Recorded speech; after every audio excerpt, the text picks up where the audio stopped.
I never expected a gunshot wound victim to change my life forever, especially when he turned out to be the city's most feared mafia boss. When his enemies took my baby daughter, I had to ask myself, how far would I go to protect the family I never planned with the man I never should have loved? I never thought my life would end up this way, working too many hours at Mercy Hospital, rushing home to pick up Emma from Mrs. Wilson next door, and falling into bed too tired to even dream. Being a single mom to a 6-month-old while trying to finish my nursing training wasn't what I planned at 28. My little apartment was clean, but never fancy. The fridge was always half empty, no matter how hard I tried to keep food in it. I'd learned how to do everything with one hand. Eating, typing messages, even washing up, while holding Emma on my hip. At night, after she finally fell asleep, I'd stand by her crib wondering if I was doing anything right at all. The sounds of the city drifted through my thin windows. Car horns, sirens, the rumble of the train. Sometimes I'd press my forehead against the cool glass and watch people walking below. Couples holding hands, groups of friends laughing. My world had shrunk to these 4 walls, the hospital, and the path between them. "You need to get out more, Olivia," my friend Jen would say during our short breaks. "Find someone new." I always smiled and shook my head. Between dirty diapers and night shifts, I had no time for dating. After Emma's dad disappeared when I told him I was pregnant, I'd promised myself no more men, no more heartbreak. My daily routine never changed. Wake up at 5 a.m. to the sound of Emma's hungry cries, feed her while half asleep, drop her off with Mrs. Wilson by 6:30, then race to catch the bus to the hospital. 12 hours later, I'd do everything in reverse, too tired to even notice the days turning into weeks. Money was always tight. I counted every dollar, clipped coupons on my lunch breaks, and turned the heat down at night, wrapping Emma in an extra blanket instead. The weight of doing it all alone pressed on me like a physical thing, heavy on my shoulders. Some nights, after Emma was asleep, I'd sit at my tiny kitchen table sorting bills into piles. Must pay now. Can wait until next week. Already late. In those quiet moments, I'd feel a gnawing emptiness, a longing for something more than just getting by. My mom used to say that life throws curveballs when you least expect them. I thought my curveball had been getting pregnant, becoming a single mom. I had no idea what was coming, no warning that my carefully controlled little world was about to collide with something much bigger and more dangerous than I could imagine. Tomorrow would be just another day, or so I thought. Another shift at the hospital, another evening of baby food and lullabies. I had no way of knowing that one night in the emergency room would change everything, that one patient would turn my life upside down. The emergency room was extra busy that night. A big car crash had brought in many hurt people, and all of us nurses were running around trying to help everyone. My feet hurt in my white shoes as I checked on a man with a broken arm. His heart rate beeped steadily on the monitor beside his bed. The glass doors of the emergency room suddenly burst open with a bang. Cold night air rushed in, carrying the smell of expensive cologne and something metallic. Blood.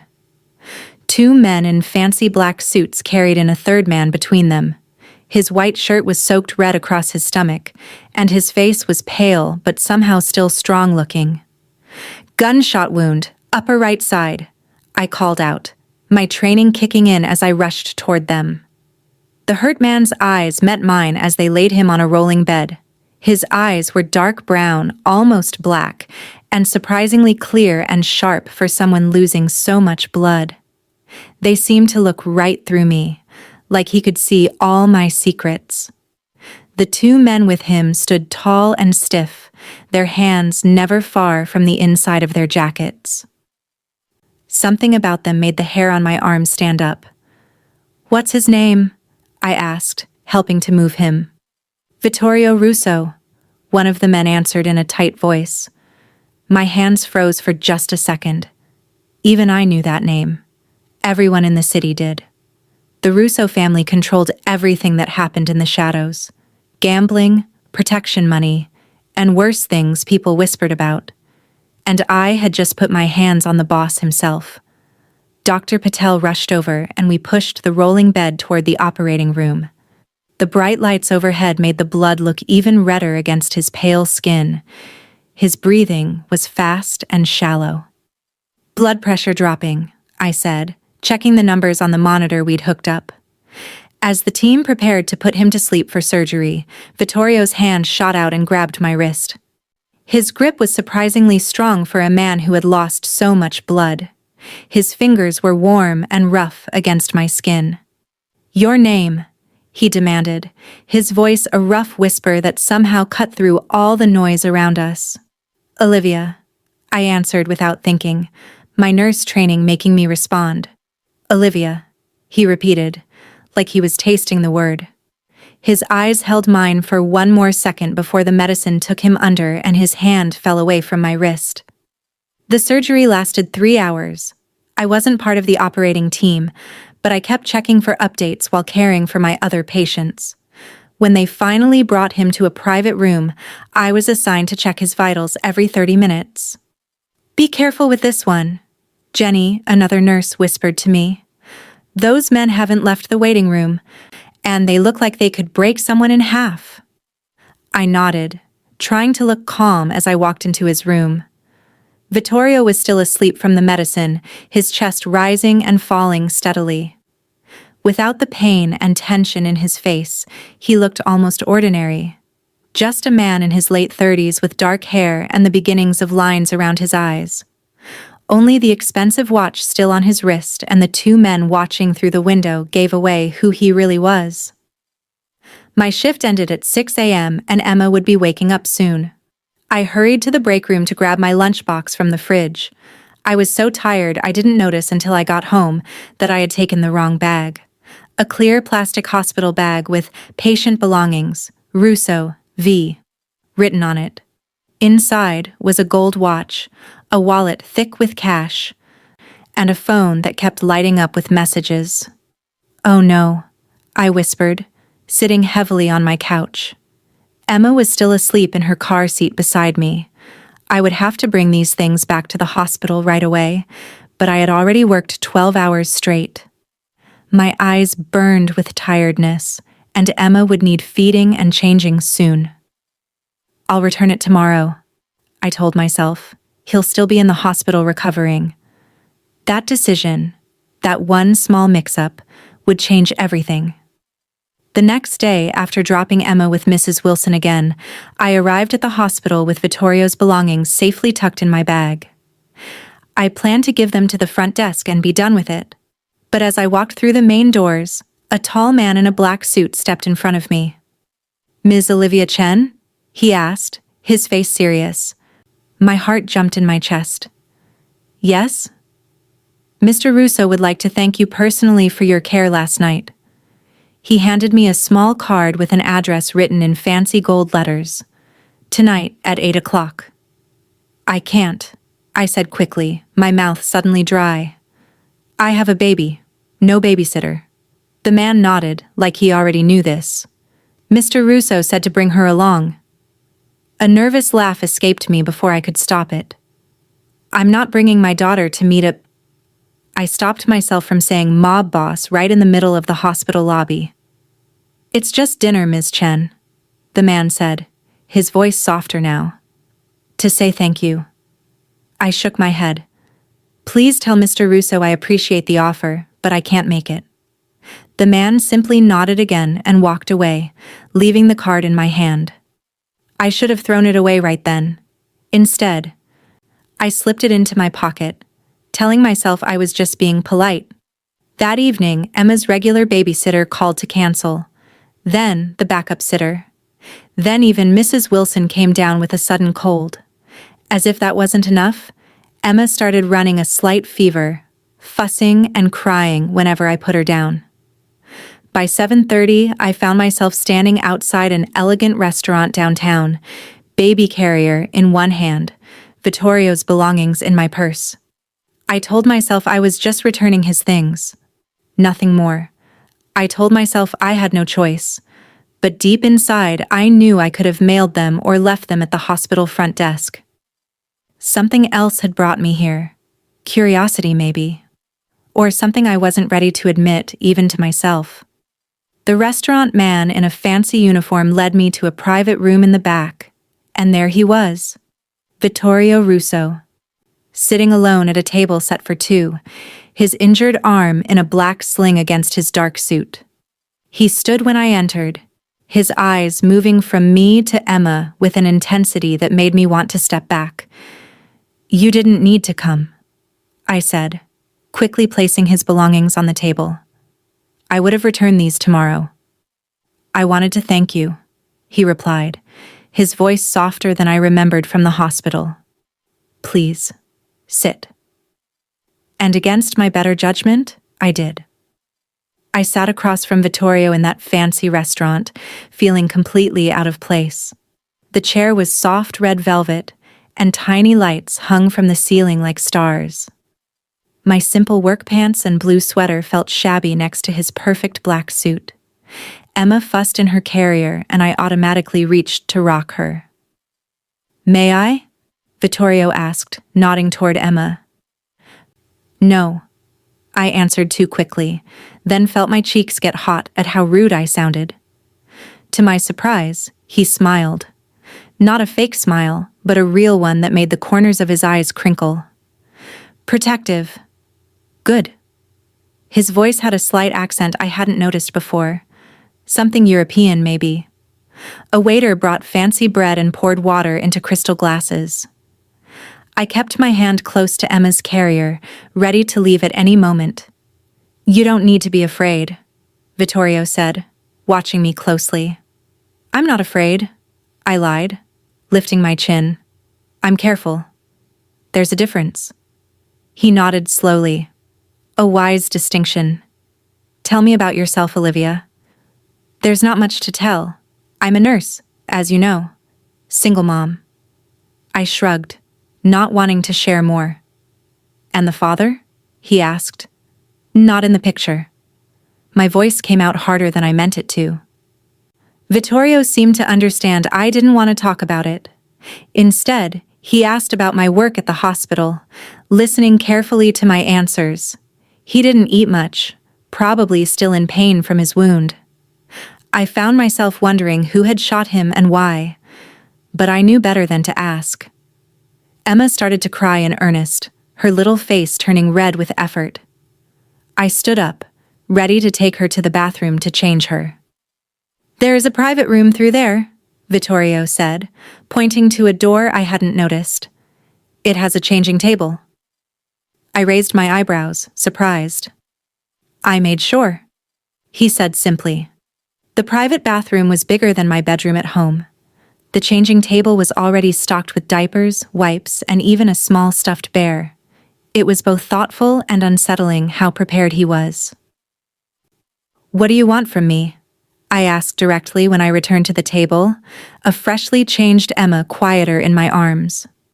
"Right now? Just dinner," he answered. "I owe you a debt." "You don't owe me anything. I was doing my job." "In my world, debts matter," he said, his dark eyes serious again. "And kindness is rare." We finished dinner with careful small talk. When I got up to leave, he stood too. "I'd like to see you again," he said. "Why?" I asked, genuinely confused. "I'm nobody special." "I disagree," he said simply. He handed me a small white card with just a phone number on it. "If you ever need anything at all, call this number." I took the card without meaning to keep it. "I won't need anything." His smile was small, but real. "Everyone needs something, Olivia." Outside, a long black car waited at the curb. The driver opened the back door for me before I could object. The car smelled like leather and something spicy. Cologne, maybe. The seats were softer than my couch at home. "Where to, miss?" the driver asked. I hesitated before giving him my address. The whole way home, I wondered what I was getting myself into. 3 days later, I was working in the hospital when a delivery man brought a huge basket of baby things to the nurse's station. Tiny clothes, toys, books, and the softest blanket I'd ever touched. "There must be a mistake," I told him. "No mistake.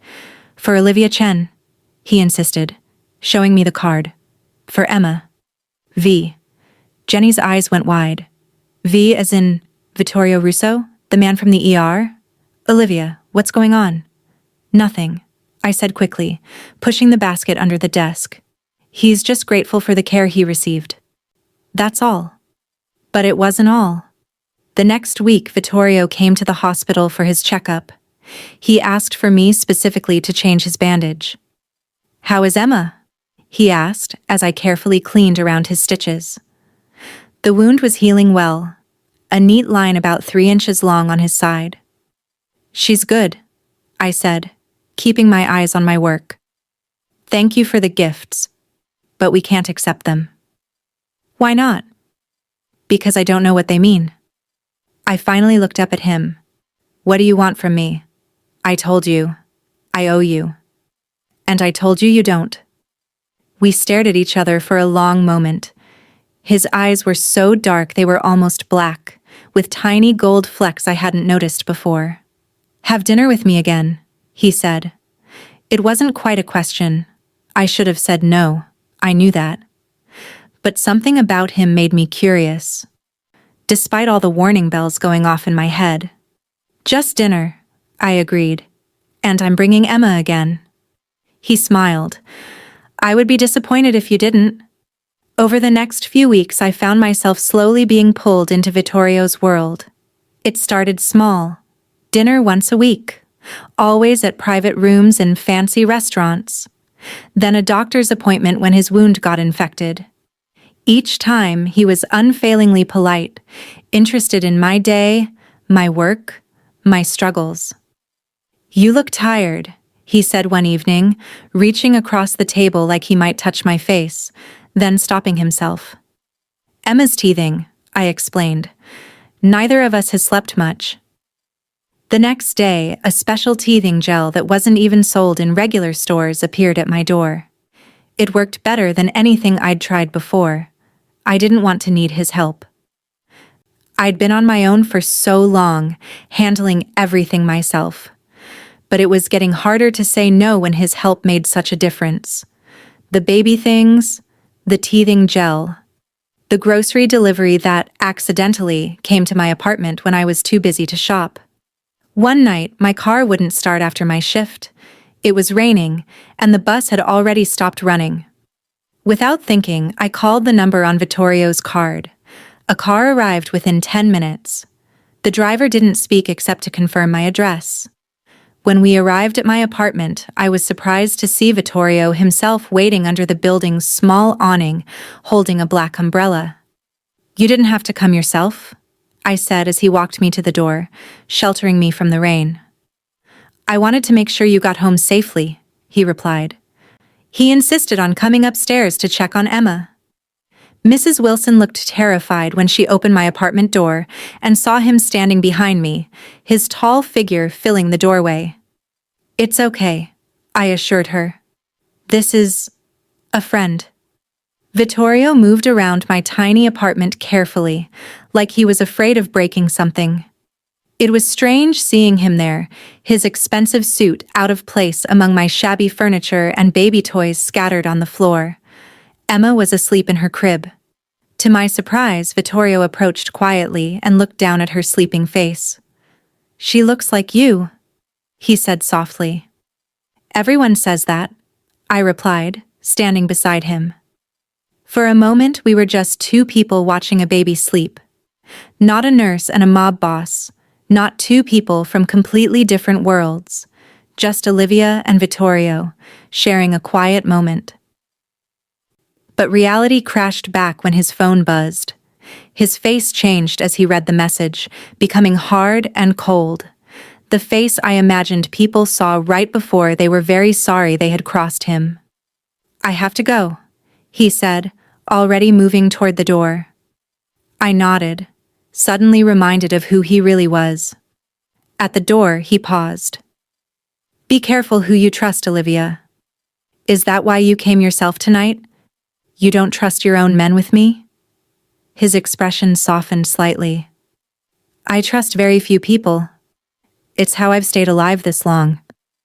After he left, I stood in my living room feeling like I'd just stepped off a cliff and was still waiting to hit the ground. I was playing with fire, letting someone like him into my life, into my home where my daughter slept. Yet even as I thought that, I found myself already looking forward to the next time I'd see him. And that scared me most of all. The weeks turned into a month, and despite all my efforts to keep Vittorio at a safe distance, I found myself looking forward to his calls. They came every few days, always at exactly 8 o'clock, after Emma was asleep. His deep voice on the phone made my small apartment feel less empty somehow. "How was work today?" he would ask, and actually listen to my answer. One night in late October, he invited me to his home. "It's more private than the restaurants," he explained, "and more comfortable for Emma." I should have said no. Everything in me knew that going to his place would cross a line I had carefully drawn, but Emma had been fussy with a cold, and the thought of a quiet evening somewhere other than my cramped apartment was too tempting. "Just for a little while," I agreed. His driver picked us up at 7.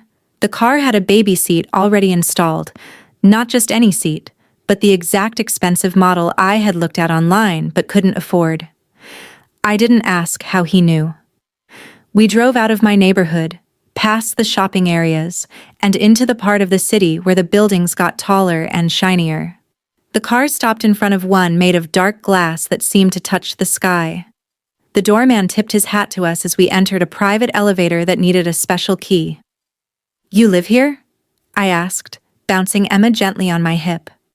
She was wide-eyed at all the lights and shiny surfaces. "One of my places," he answered casually. The elevator opened directly into his apartment, and I couldn't stop my mouth from falling open. The space was huge, with windows instead of walls looking out over the whole city. The lights of buildings and cars stretched out below like a blanket of stars. I could see the river winding through it all, reflecting the city lights like a mirror. "This is beautiful," I said, walking toward the windows. "It's just a place," Vittorio replied, standing beside me. "Empty, most of the time." I looked at him, surprised by the hint of loneliness in his voice. "Why show it to me then?" "Because it feels less empty with you here." The honesty in his voice made my heart beat faster. I looked away, suddenly nervous. "I have something for Emma," he said, changing the subject. He led me to a side room where a brand new playpen was set up, filled with soft toys. "You didn't have to do this," I said, but I was already setting Emma down in it. She immediately grabbed a stuffed elephant and started chewing on its ear. "I wanted to," he said simply. He stood close enough that I could smell his cologne, something woodsy and expensive. The top of my head barely reached his shoulder. We ate dinner at a table by the windows. The food was brought in by a quiet man who disappeared as soon as he set everything down. The plates were so fancy I was afraid to touch them. The food was simple but delicious, pasta with a sauce that tasted like summer. "Did you make this?" I asked, surprised. Vittorio actually laughed. "No, cooking is not one of my skills, but my mother made this sauce. The recipe, I mean." "You have family?" I asked before I could stop myself. His face grew serious again. "Had. They're gone now." "I'm sorry," I said, meaning it. He shrugged, but I could see the pain behind the movement. It was a long time ago. After dinner, we sat on his couch, which was softer than any bed I'd ever slept in. Emma played happily in the playpen, occasionally looking up to make sure I was still there. "Why nursing?" Vittorio asked, turning slightly to face me. "Of all the things you could do." I thought about it, tracing the rim of my water glass with one finger. My mom got sick when I was little. The nurses were the only ones who explained things to me, who made me feel less scared. I wanted to be that person for someone else. He nodded, watching me with those intense, dark eyes. You're good at it. Making people feel safe. Even dangerous people like you? I asked, braver now. He smiled, a real smile that changed his whole face. Especially dangerous people like me. The moment stretched between us, comfortable in a way I hadn't expected. Outside, the city lights twinkled. Inside, it was just us, separated from the rest of the world. That's when his phone rang. The sound was sharp in the quiet room. Vittorio's face changed as he looked at the screen, his jaw tightening, eyes going hard. "Excuse me," he said, standing up. "I need to take this." He walked to the far side of the room, speaking too quietly for me to hear. But I could see the tension in his shoulders, the way his free hand curled into a fist. I busied myself with Emma, trying not to listen. It wasn't my business. But then, Vittorio's voice rose slightly. "No, that wasn't the agreement," he said sharply. "Tell them I want to meet. Tonight." When he turned back to me, his face was a careful blank. "I'm sorry, but something has come up." "Work?" I asked, trying to keep my voice light. "Something like that," he replied. He hesitated, then added, "It would be best if you left now." I nodded, already gathering Emma's things. I understood I was being dismissed. The driver took us home in silence. I couldn't help wondering what kind of work had made Vittorio's face turn so cold. What kind of agreement had been broken. It was a sharp reminder of who he really was. But the next day, flowers arrived at my apartment. Roses so dark red they were almost black, with a simple card. "Forgive the interruption. V." And despite my better judgment, I did forgive him. 3 days later, Vittorio invited us back to his apartment. This time, there were no phone calls to interrupt. We talked for hours about everything and nothing. Books we'd read, places we'd like to visit, foods we loved. Normal things that made me almost forget who he was. Almost. Because sometimes, in the middle of laughing at something I said, he would get a far-away look in his eyes, scanning the room like he was checking for danger. Sometimes his phone would buzz, and he would check it with that same hard expression before turning it face down. Little reminders that Vittorio Russo lived in a different world than mine. Yet I couldn't deny that I was drawn to him. Not just to his looks or his money, but to the way he listened when I talked. The gentleness in his hands when he helped me with Emma's coat. The respect in his voice when he asked about my work. One evening in early November, I arrived at his apartment to find him pacing by the windows, his face tight with pain. "Your wound?" I asked, automatically going into nurse mode. He nodded, lifting his shirt to show me. The scar was red and swollen. It opened up again. I cleaned and rebandaged it, working in comfortable silence. When I finished, he caught my hand in his. "Thank you," he said quietly. "It's what I do," I replied, but I didn't pull my hand away. Not just for this. For seeing me. The real me. Before I could answer, the doorbell rang. A sharp, unexpected sound. Vittorio's body tensed immediately. He moved to a drawer and pulled out a gun, checking it with practiced hands. "Take Emma to the bedroom," he said, his voice calm but firm. "Lock the door." My heart pounded as I scooped up Emma and hurried to the bedroom. Through the crack in the door, I watched as Vittorio opened his front door to a man with wild eyes and a red face. "Where is it?" the man demanded, pushing past Vittorio into the apartment. "You said the shipment would be here yesterday." "Lower your voice, Marco," Vittorio said, his tone even. He glanced briefly toward the bedroom door and I stepped back, hoping he hadn't seen me watching. "There was a delay at the docks.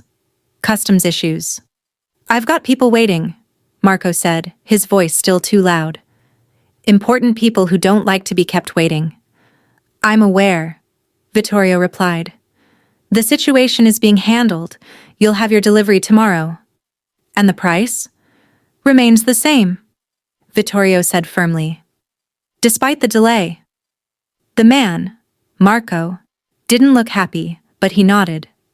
They talked for a few more minutes, their voices too low for me to hear. Then Marco left, and Vittorio put the gun away before coming to the bedroom door. It's safe now, he said, knocking softly. I opened the door. Emma clutched tightly to my chest. What was that about? Business, he answered simply. What kind of business needs guns? I asked, though I already knew the answer. Vittorio sighed, running a hand through his dark hair. My kind. I started gathering Emma's things. I should go. You're afraid now, he stated. I should be, I replied, looking him straight in the eyes. This is your real world, isn't it? Part of it, he acknowledged, but not all of me. He drove us home himself that night, insisting on checking my apartment before leaving. At the door, Emma reached for him from my arms. Without thinking, I let him hold her. The sight of my daughter against his chest, her tiny hand patting his cheek while he looked at her with wonder, made something in my chest ache. This dangerous man, who kept a gun in his drawer and made other men nervous, was so gentle with my baby. Why did you become this? I asked suddenly. His answer was simple. Family. Family? To protect them, to give them what they needed. His eyes were distant. And then to avenge them when I failed. He handed Emma back to me carefully, like she was made of glass. At the door, he paused. The man tonight, what you saw, that's part of my world. But it's not who I am with you. He touched my cheek lightly. With you, I'm just Vittorio. After he left, I stood in my living room for a long time, Emma sleeping against my shoulder. I was falling for a dangerous man, walking willingly into his complicated world. The smart thing would be to end it now, while I still could. But as I put Emma to bed, I knew it was already too late. Somehow, without meaning to, I had crossed an invisible line. I was fascinated by him, drawn to the man behind the dangerous reputation, the man who looked at my daughter with gentle eyes, who remembered how I took my coffee, who made me laugh after long hospital shifts. The man I was starting to care for, despite everything I knew about him, despite all the warnings in my head. And that scared me more than any gun or angry visitor ever could. The first person to notice the change was Jenny. We were eating lunch in the hospital cafeteria when she leaned across the table, her eyes narrow with worry. What's that? She asked, pointing to the coffee cup in front of me. It wasn't from the hospital cafeteria. It was from an expensive coffee shop across town, the kind where one drink cost more than an hour of my pay. Just coffee, I said, taking a sip to hide my face. Uh-huh. Jenny wasn't fooled. And I guess just coffee is why Mrs. Peterson in room 302 keeps asking for you by name, the same Mrs. Peterson who made 3 nurses cry last week? I shrugged, but my cheeks felt hot. Mrs. Peterson was known for being the hardest patient on the floor, but when I came in, she was perfectly nice. Someone told her to be good to you, Jenny said, watching my face. Someone with power. I didn't answer. What could I say? That Vittorio had connections everywhere? That sometimes he asked how my day was, and the next day, my hardest patients would suddenly become my easiest? It's him, isn't it? Jenny lowered her voice to a whisper. You're seeing Vittorio Russo. We're friends, I said, the word feeling small and wrong in my mouth. Friends? Jenny repeated, her voice flat with disbelief. Olivia, do you know what he is? What he does? I know what people say. I picked at my sandwich, not hungry anymore. It's not just what people say. My cousin works at the police station. They have a whole wall covered with pictures of Russo's operation. Jenny grabbed my hand across the table. "He's dangerous, Liv." "He's been nothing but kind to me," I said, pulling my hand away. Jenny shook her head, disappointed. "Just be careful. Men like that don't have friends. They have people they use." Her words stuck with me all day, a splinter under my skin I couldn't dig out. Was I just being used? For what? I was nobody special, with nothing to offer a man like Vittorio Russo. That evening, I was checking on a patient when I felt someone watching me. I turned to see Dr. Harris, the hospital director, standing in the doorway. His face was serious behind his round glasses. "Nurse Chen, a word in my office, please." My stomach dropped as I followed him down the hall. Nothing good ever happened in the director's office. Dr. Harris closed the door behind us and sat behind his big desk. He folded his hands and looked at me over his glasses. "Ms. Chen, it has come to my attention that you've been associating with certain individuals." I blinked, surprised. "I'm sorry?" "Vittorio Russo." He said the name carefully, like it might burn his mouth. "You've been seen with him." "I don't see how my personal life is the hospital's business," I said, trying to keep my voice steady. Dr. Harris sighed. "Normally it wouldn't be, but Mr. Russo is a person of interest to several law enforcement agencies. His connection to this hospital could bring the wrong kind of attention." I didn't know what to say. The wrong kind of attention? As if being connected to a hospital was the worst thing Vittorio had done. "What are you saying?" I asked. "I'm saying that your friendship with Mr. Russo reflects poorly on Mercy Hospital." His voice got softer, almost kind. "You're an excellent nurse, Ms. Chen. It would be a shame to lose you over a personal matter." The threat was clear, even if his voice was gentle. End things with Vittorio or lose my job. The job I needed to support Emma, the job I'd worked so hard for. "I understand," I said, my voice barely above a whisper. "Good." Dr. Harris nodded once. "That will be all." I walked out of his office in a daze, tears burning behind my eyes. By the time my shift ended, I knew what I had to do. I called Vittorio as soon as I got home. "Can we meet?" I asked, trying to keep my voice normal. "Of course," he answered right away. "Is everything okay?" "We just need to talk." An hour later, I was sitting in his car outside my apartment building. Emma was upstairs with Mrs. Wilson. It was the first time I'd seen Vittorio without her. "What's wrong?" he asked, turning in his seat to face me. The streetlights made shadows on his face, hiding his eyes.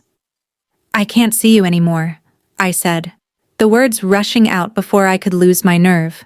He was quiet for a long moment. "Because of your job?" "Because of my daughter," I corrected him. "I need stability, safety, a regular paycheck." "You think I can't provide those things?"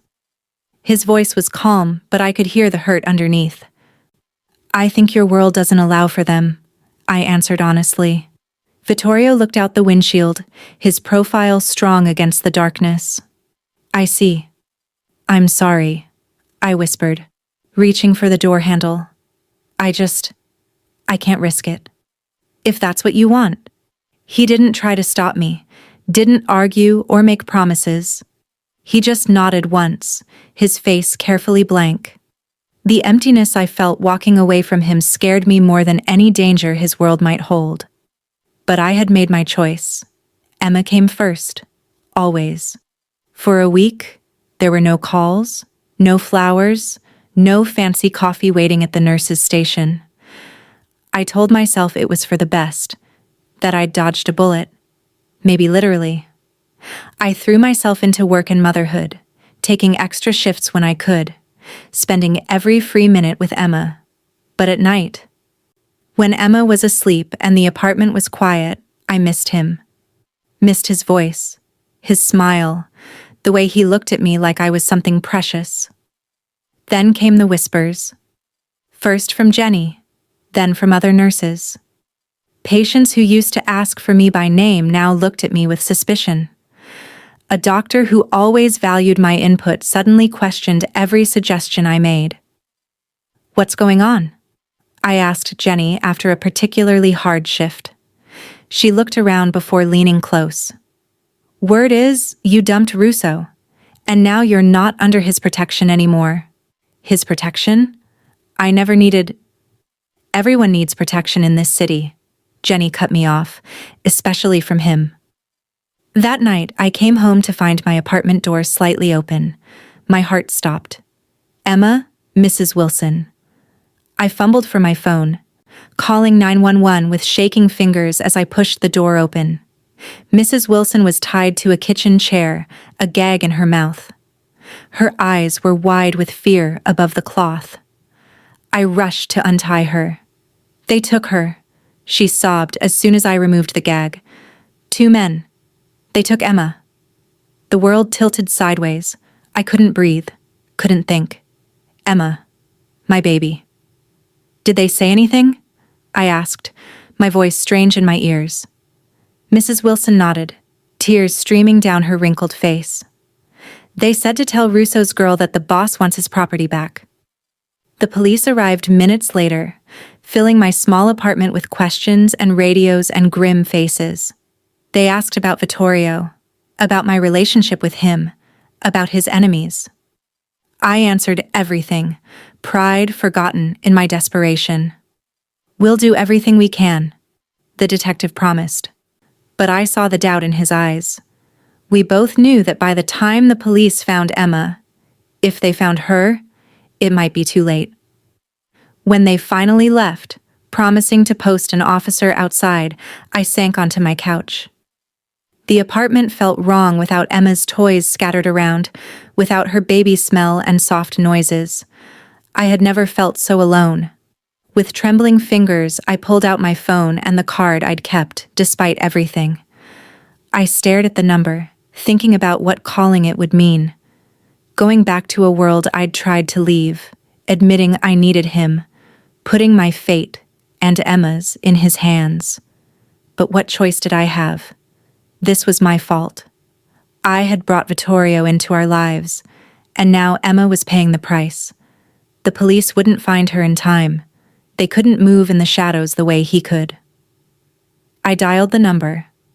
Each beeped like a hammer on my heart. It rang once, twice. "Olivia." His voice was the same, deep, calm, with that slight accent. Like no time had passed at all. "They took Emma," I said, my voice breaking. "Someone took my baby." There was silence for a heartbeat. Then, "I'm on my way." I sat alone in my empty apartment, waiting for a dangerous man to save my daughter. The man I'd walked away from. The man whose world I'd rejected. The man I now needed more than anyone else. Outside it started to rain, drops hitting my window like tiny fists. I pressed my forehead against the cold glass, watching headlights pass on the street below. Each pair made my heart jump, hoping it was him. Hoping he would keep his word. Hoping he wasn't too late. And underneath it all was a terrible, selfish thought. Even if he saved Emma, would he ever forgive me for walking away? Vittorio arrived at my door 17 minutes after my call. I counted each second on the clock above my stove, watching the red hand tick around and around. When the knock finally came, I almost fell in my rush to open the door. He stood in the hallway, rain still shining on his shoulders. His face was calm, but his eyes burned with a cold fire that made me step back. Two men flanked him like shadows. "Tell me everything," he said, walking past me into the apartment. I told him what little I knew, that two men had come while I was at work, tied up Mrs. Wilson and taken Emma, that they had left a message about property that belonged to their boss, that the police had been here but didn't have any leads. "Property," Vittorio repeated, his voice flat. He turned to one of his men. "Call Marco. And Luca, I want everyone looking." The man nodded and stepped into the hallway, phone already at his ear. Vittorio turned back to me, his face softening just a fraction. We'll find her, Olivia. I wrapped my arms around myself, trying to stop shaking. This is my fault. They took her because of me. Because of us. No. His voice was sharp. This is because of me. Because I let people see I cared about you. He ran a hand through his hair, a rare sign of his worry. I made you a target. Who would do this? I asked. Who would take a baby to get to you? Vittorio's jaw tightened. I have enemies. People who want what I have. And what exactly is it that you have? The words came out harder than I meant, all my fear turning to anger. What is it you do that makes people steal children to hurt you? He met my eyes steadily. You know what I do. No, I don't. I was almost shouting now. I know what people whisper about. I know you have guns and men who follow your orders. I know you make deals in back rooms and carry more cash than I make in a year. But you've never actually told me anything. Would it have made a difference? He asked quietly. If I had told you every detail, would you have stayed? The question hung between us, unanswered. Before I could find words, his phone rang.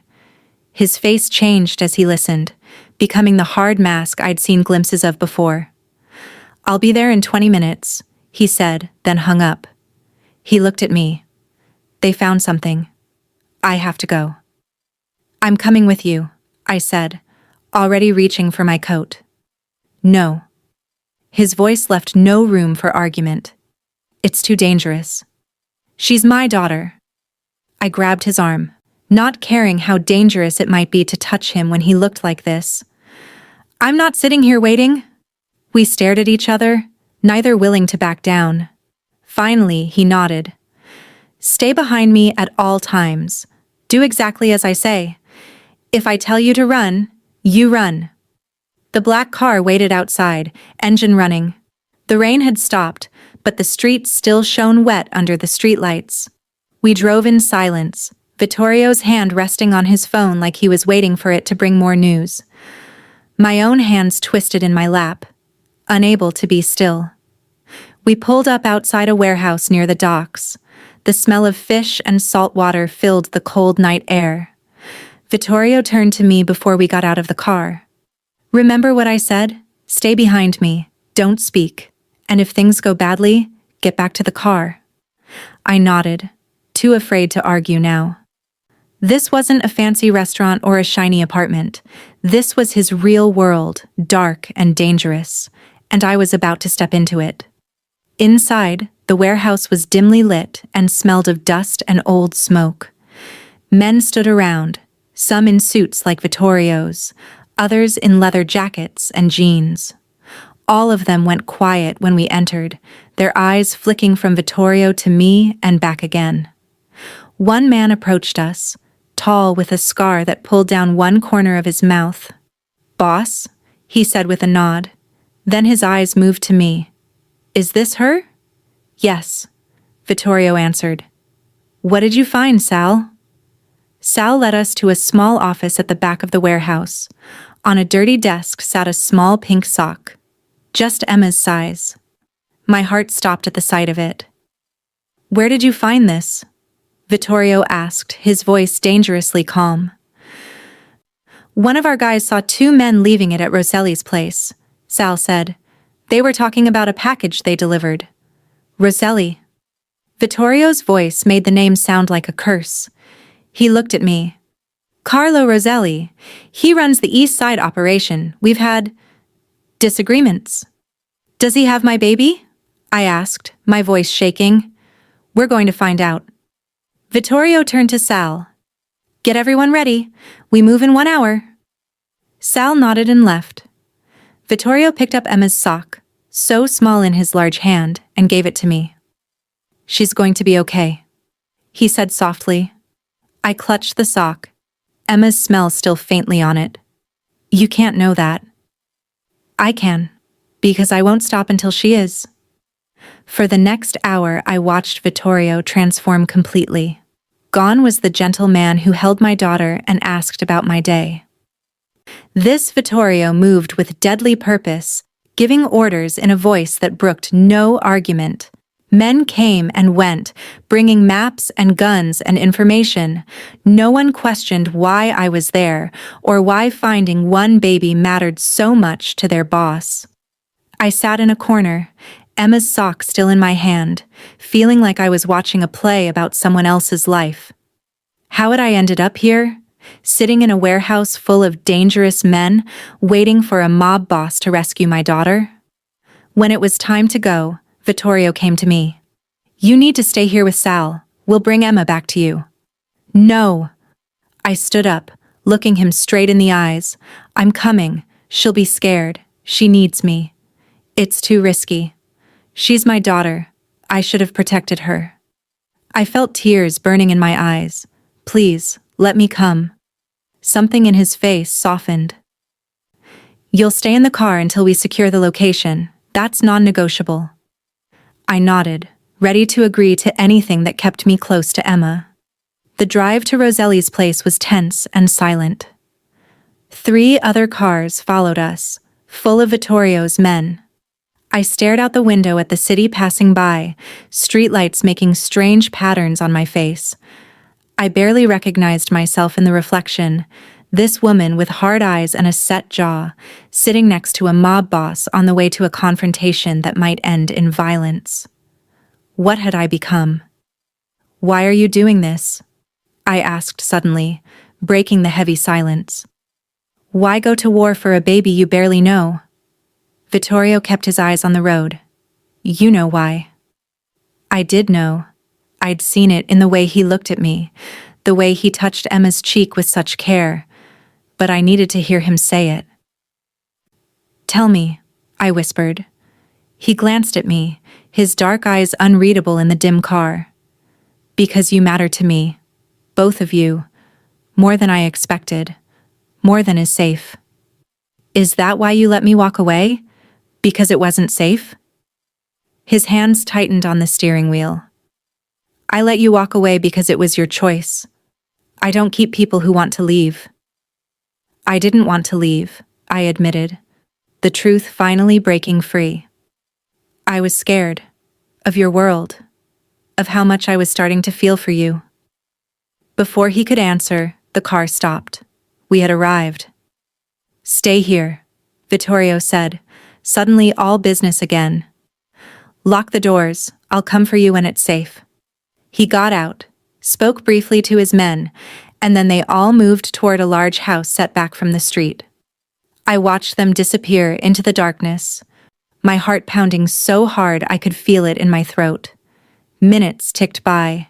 10, 20. I strained to hear any sound from the house, but there was only silence. What was happening in there? Was Emma okay? Was Vittorio? That thought brought me up short. I was worried about him. Not just because he was trying to save Emma, but because I cared about him. Despite everything, the danger, the secrets, the violence that seemed to follow him, I cared about Vittorio Russo. The realization settled over me like a heavy blanket. I had tried to fight it, to deny it, to walk away from it. But here, sitting in his car while he risked himself for my daughter, I couldn't lie to myself anymore. I was in love with him. The thought should have terrified me. Instead, it filled me with a strange calm. Whatever happened next, whatever we found in that house, I knew one thing for certain. My life had changed forever the night Vittorio Russo was carried bleeding into my emergency room. There was no going back to who I was before. Just as this thought cleared in my mind, the front door of the house opened. A figure emerged, carrying something small in his arms. Vittorio. And in his arms, wrapped in a blanket, Emma. I was out of the car before I could think, running toward them. Emma's little face peeked out from the blanket, her eyes finding mine. She reached her tiny arms toward me, and the world righted itself again. I took her from Vittorio, holding her close, breathing in her baby smell mixed with something unfamiliar. She was warm and solid and alive. She was back in my arms where she belonged. "Is she okay?" I asked, checking her over frantically. Did they hurt her? She's fine, Vittorio assured me. Scared and hungry, but not hurt. I looked past him to the house. And Roselli? Something dark flashed across Vittorio's face. He won't bother us again. I didn't ask what that meant. I didn't want to know. All that mattered was that Emma was safe. We were safe. For now. 36 hours after Emma's rescue, we were staying in a hotel suite that cost more per night than my monthly rent. Vittorio had insisted it wasn't safe to go back to my apartment yet. The room was big and fancy, with thick carpet that muffled all sound and heavy curtains that shut out the world. Emma crawled happily on the soft floor, playing with new toys that had appeared as if by magic. I sat on the couch, watching her explore, unable to let her out of my sight for even a minute. Every time she moved too far away, my heart would race until I pulled her back. The fear still clung to me like a shadow. Vittorio entered from the adjoining room, his phone in his hand. He had been making calls non-stop, speaking in low, sharp tones, sometimes in English, sometimes in Italian. I had stopped trying to understand what was happening and just focused on Emma. "How is she?" he asked, sitting beside me. He looked tired, with dark circles under his eyes. I wondered if he had slept at all. "Better," I said. She ate a little, stopped crying when I hold her. Vittorio nodded, watching Emma with soft eyes that contradicted the hard set of his jaw. "And you? How are you?" I hadn't thought about myself at all. How was I? Scared, confused, grateful, angry. Too many feelings to sort through. "I don't know," I answered honestly. "I just keep thinking about what would have happened if you hadn't found her." "But I did find her," he said firmly. "She's safe now." "For how long?" I turned to face him fully. "This isn't over, is it? Roselli has friends, family. They'll want revenge." Vittorio's silence was answer enough. I stood up and paced to the window, peeking through the curtain at the city below. The cars looked like toys from up here, the people like ants. Everyone going about their normal lives, unaware of the dangerous world that had swallowed mine. "I can't live like this," I said quietly, always looking over my shoulder, jumping at every sound, wondering if today is the day someone else uses my daughter to get to you. "I know." Vittorio's voice was heavy with something that sounded like regret. "That's why I've made arrangements." I turned back to him. "What arrangements?" "New identities, a house in another state, enough money to live comfortably for years." He stood too, his hands in his pockets. "You and Emma can disappear. Start fresh somewhere safe." I stared at him, trying to understand. "You want us to run away?" "I want you to be safe," he corrected. "Away from me. Away from this life."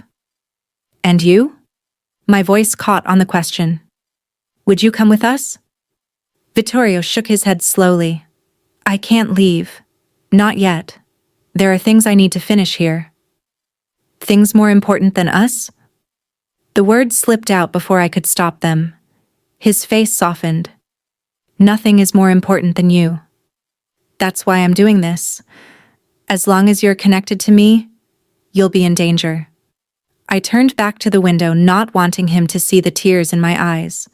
He was right, of course. The smart thing, the safe thing, would be to take Emma and run. Start a new life somewhere quiet, where no one knew who we were or who we had been connected to. But the thought of leaving him behind made my chest hurt in a way I couldn't explain. "When would we go?" I asked, my voice small. "Tomorrow. Everything is ready." He moved closer, not touching me but close enough that I could feel the warmth of him. "A car will take you to a private airfield. From there you'll fly to your new home. My lawyer will meet you with all the papers you'll need." It was all so neat, So final. Had he been planning this all along? A way to send us away if things got too dangerous? And what if I don't want to go? I turned to face him again. What if I want to stay? Surprise flickered across his face. Why would you want to stay in this danger? Because running won't solve anything, I said, the conviction growing stronger as I spoke. They found us once. They could find us again. And we'd be alone, without you to protect us. I can't always protect you, he said, pain clear in his voice. I failed this time. But you found her, I insisted. You brought her back to me. Next time might be different. His voice hardened. I won't take that risk. I stepped closer to him, close enough to see the tiny flecks of gold in his dark eyes. What about what I want? Don't I get a say in this? What do you want, Olivia? His voice was softer now. I stopped, searching for the right words. I want a life where I'm not afraid, where Emma is safe. But I also want... My courage faltered. What? He prompted. You, I whispered. I want you in our lives. I don't want to run away to some strange place and never see you again. The admission hung between us, fragile as a soap bubble. Vittorio's face showed a war of emotions, hope, fear, longing, resolve. It's too dangerous, he said finally. My life, my work. Then change it, I said simply. Change your life. He laughed, a short, bitter sound. It's not that easy. I can't just walk away. Why not? Because... He stopped, frustrated. It's complicated. There are responsibilities, arrangements, people who depend on me. More than we do? I asked. I reached out and took his hand, feeling the strength in it, the calluses that told of a harder life than I could imagine. You once told me you became this person for your family, to protect them. But they're gone now. Who are you protecting by staying in this life? He didn't answer, but his fingers tightened around mine. I'm afraid, I admitted. Not just of your enemies, but of losing you. Of Emma growing up without knowing you. Of spending the rest of my life wondering what might have been. Olivia. His voice was rough with emotion. He cupped my face with his free hand, his touch so gentle it made my heart ache. I never meant for this to happen. For you to matter so much. But I do, I said. We do. Yes. The admission seemed pulled from somewhere deep inside him. More than anything. Emma chose that moment to crawl over to us, babbling happily. She pulled herself up on Vittorio's pant leg, reaching her arms up to him. Without hesitation, he lifted her, settling her against his chest like she belonged there. Da, she said, patting his face with her tiny hand. My heart stopped. It was the first time she had said anything close to Dada. Vittorio's face showed the same shock I felt, followed by something so tender it made my throat tight. See, I said softly. She knows. She knows you're someone special to her. Vittorio closed his eyes for a moment, his cheek resting against Emma's dark curls. When he opened them again, there was a new resolve there. There might be another way, he said slowly, but it's risky, and it would mean big changes. What kind of changes? I'd have to step down, hand over control to someone else. He spoke carefully, like each word cost him. It would make enemies, dangerous ones, people who think I'm betraying them. But then you'd be free, I said, hope rising in my chest. Free to be with us. Not completely free. Never that. His voice was grim. But maybe free enough. Hope and fear battled inside me. The idea of Vittorio walking away from his empire, making himself vulnerable to his enemies, it terrified me. But the alternative, living without him, raising Emma alone again, that scared me even more. Would it be worth it? I asked. Giving up everything you've built? Vittorio looked down at Emma, still babbling happily against his chest. Then at me, his dark eyes intense. It already is. The next few days passed in a blur of tension and planning. Vittorio was gone more than he was present, coming back to the hotel late at night with tight lines around his eyes. He wouldn't tell me exactly what he was doing, but I could guess. He was trying to untangle himself from the web of power and danger he had built over years. On the fourth day, he returned with news. It's arranged. A meeting. All the major players will be there. What happens at this meeting? I asked, sitting on the edge of the bed. I tell them I'm out. His voice was calm, but I could see the tension in his shoulders. I name my successor. And they just accept that? I couldn't believe it would be so simple. Some will.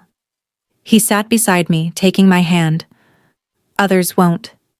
That's why you and Emma need to be somewhere safe during the meeting. Fear gripped my heart. Where will you be? Facing them. His thumb traced circles on the back of my hand. It has to be me, in person, to show respect. It sounds like a trap, I whispered. It could be. He didn't try to lie to me, but it's the only way. I turned to face him fully. Promise me something. Anything. Promise you'll come back to us. My voice broke on the words. No matter what happens at that meeting, you come back. I promise. He leaned forward and pressed his lips to my forehead, a benediction. Nothing will keep me from you. The day of the meeting dawned cold and gray. Vittorio had arranged for us to stay at a lake house outside the city, guarded by men he trusted with his life. The house was beautiful, all glass and wood, with the lake spreading out before it like a mirror. But I couldn't appreciate any of it. All I could think about was Vittorio, driving back to the city to face people who might want him dead. I'll call when it's done, he said, standing by the door. He was dressed in his most expensive suit, every inch the powerful boss going to meet his equals, but his eyes, when they looked at me, were simply Vittorio's. The man who had held my daughter, who had listened to my stories, who had somehow become essential to me. I held Emma on my hip as we watched him go, her little hand waving bye-bye. The sight of his car disappearing down the long driveway felt like a piece of my heart leaving with it. The hours crawled by. I tried to keep busy, playing with Emma, reading her stories, walking along the lake shore under the watchful eyes of Vittorio's guards. But my eyes kept returning to my phone, willing it to ring. Night fell. Still no call. The knot in my stomach grew tighter. Something had gone wrong. I knew it with a certainty that made me sick. Just as I was putting Emma to bed, headlights swept across the windows, car doors slammed, footsteps on the porch. I ran to the door, my heart in my throat. And there he was, Vittorio, alive, whole, but not unharmed. A dark bruise spread across one cheekbone, and he held himself carefully, like his ribs hurt. You're hurt, I said, reaching for him. It's nothing. He stepped inside, pulling me into his arms. It's done, I'm out. Relief made my knees weak. I clung to him, not caring about his injuries or the guards watching or anything else. He was here.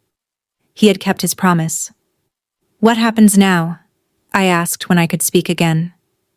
Vittorio pulled back slightly, looking down at me with something like wonder.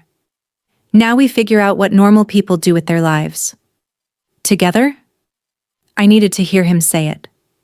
Together, he confirmed. If that's still what you want. In answer, I stood on tiptoe and pressed my lips to his. It was our first real kiss, soft and sweet and full of promise. When I pulled back, I saw in his eyes the same certainty I felt in my heart. Whatever came next, we would face it together. It won't be easy, he warned, his forehead resting against mine. There will be dangers, people who won't forget who I was. I know, I said, but we'll be together. That's what matters. In the nursery, Emma began to cry, as if sensing the important moment happening without her. Vittorio smiled, a real smile that transformed his whole face. "She's calling us," he said. "Us." The word had never sounded so right. Hand in hand, we went to our daughter. 1 year later, I'm standing in our backyard garden, watching Emma chase butterflies through the rows of tomatoes and basil, her dark curls bounce with each step, her laughter carrying on the summer breeze. At 18 months old, she runs more than she walks, curious about everything, afraid of nothing. Our house sits on 3 acres of land, far enough from the city to feel peaceful but close enough that I can still work at a small community hospital 3 days a week. It's not as big as Vittorio's old penthouse, but it's solid and warm, with rooms filled with light and the sounds of our life together. The kitchen always smells like garlic and tomatoes when Vittorio cooks his mother's recipes. The living room floor is covered with Emma's toys no matter how many times we clean up. At night, our bedroom is a quiet haven where we whisper about our days and plan our tomorrows. In the files of the FBI, Vittorio Russo is listed as retired. There were investigations after he stepped down, questions about where he went and what he knew. But nothing stuck. No charges filed, no arrests made. Just a criminal empire passed quietly to new hands, and a dangerous man vanished from the streets. In his place lives Vittorio Romano, a legitimate businessman with interests in security consulting and real estate. He works from a home office, taking calls and meetings during Emma's nap times. Sometimes he travels for a day or two, but never longer. He always comes back to us, often with small presents hidden in his pockets. A pretty stone for Emma, a book he thought I'd like. Our neighbors know us as a normal family. They invite us to barbecues and birthday parties. Their children play with Emma in our yard while the adults sit on the porch drinking lemonade or wine, talking about weather and local politics and nothing that really matters. None of them know who Vittorio used to be, what he did, the power he held and gave up. Sometimes I look at him across a crowded neighborhood party, watch him laughing with other fathers or helping a child reach a high swing, and I wonder if I'm the only one who can still see the shadow of the dangerous man beneath the surface. Because he is still there, that other Vittorio. I see him in the way my husband's eyes scan every room we enter, checking exits and faces. I feel him in the security system that protects our home, far more advanced than our neighbors would understand. I hear him in the quiet phone calls Vittorio sometimes takes in his office, speaking in rapid Italian with the door closed. Old habits die hard. Old connections die harder. A movement at the edge of the yard catches my eye. Sal, who stayed with Vittorio even after everything changed, stands near the garden gate. He doesn't come into our home much, respecting the boundary between Vittorio's old life and new one. But he's always nearby, watching, protecting. "Mama, look." Emma holds up a dirty carrot she's pulled from the ground, her smile so bright it makes my heart hurt with love. "Good job, baby," I call back, smiling at her excitement over such a small thing. I hear the back door open and close. Vittorio steps onto the porch, dress shirt sleeves rolled up to his elbows, tie loosened around his neck. He's been on calls all morning, working on a deal to buy a chain of hotels, legitimate business, clean money. "Papa!" Emma abandons her carrot and runs to him, arms outstretched. He scoops her up, spinning her around until she squeals with delight. Dirt from her hands gets on his expensive shirt, but he doesn't seem to mind. I watch them together, this fierce, dangerous man and my fearless little girl. She has him wrapped around her finger, this former king of the city's underworld. He reads her the same story 5 times in a row if she asks. He checks under her bed for monsters every night, solemnly promising to protect her from anything that might hide there. And he does protect her. Protects us both. just not in the way he once did. The transition wasn't easy. There were tense months after Vittorio stepped down when we jumped at every sound, when unmarked cars driving past our house made my heart race. There were phone calls in the middle of the night that left him grim-faced and distant. There was the week he insisted we stay at a hotel while he handled something he wouldn't explain. But slowly, the danger receded. The calls came less often. The men who used to appear at our door with urgent matters for Vittorio's attention stopped coming. Life began to feel normal, or as normal as it could be for us. Vittorio carries Emma across the yard toward me, her small hands patting his cheeks as she tells him about the butterflies and carrots and important toddler discoveries. He listens with the same serious attention he once gave to his captains, reporting on territory disputes. "Someone needs lunch and a bath," he says as they reach me, not sure which should come first. "Definitely bath," I laugh, brushing dirt from Emma's nose. She's been digging like a little mole. We head inside together, Emma chattering between us, the sun warm on our backs. In the kitchen, I wash vegetables while Vittorio gets Emma cleaned up. Their splashing and giggles echo down the hallway, making me smile as I chop tomatoes for a salad. This is our life now. Simple meals, gardening, bath times, and bedtime stories. It's nothing like what I imagined when I first met Vittorio, bleeding and dangerous on a hospital gurney. Nothing like what he built during his years of power. But it's ours, and it's real, and we fought for it. After lunch, while Emma naps, Vittorio and I sit on the porch swing, my head on his shoulder, his arm around me. The afternoon is quiet except for birds and distant lawnmowers. His phone sits silent on the table beside us. "Any news from the city?" I ask. I try not to pry into what connections he still maintains, what information still reaches him. But sometimes I need to know if storm clouds are gathering on our horizon. "Nothing that concerns us," he says, his fingers tracing lazy patterns on my arm. "Thomas is handling things well." Tomas, his chosen successor. A man I've never met and hope I never will. "Good," I say, relaxing against him. We swing in comfortable silence for a few minutes, watching the trees sway in the breeze. Then I ask the question that's been on my mind lately. "Are you ever sorry? About giving it all up?" Vittorio is quiet for so long I wonder if he heard me. Then he shifts to look at me, his dark eyes serious. "I spent 20 years building an empire I thought would make me untouchable," he says finally.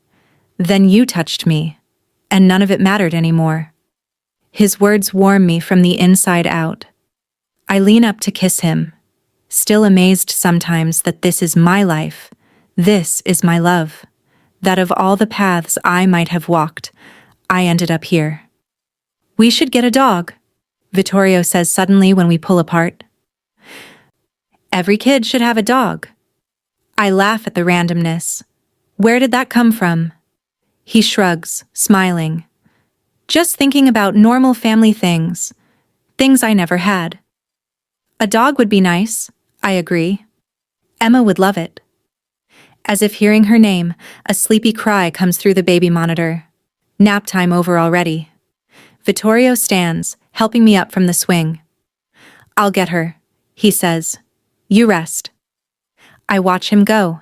This man who once commanded an empire with a word, now hurrying to comfort a crying toddler. The change in him still amazes me sometimes, but it's not a complete transformation.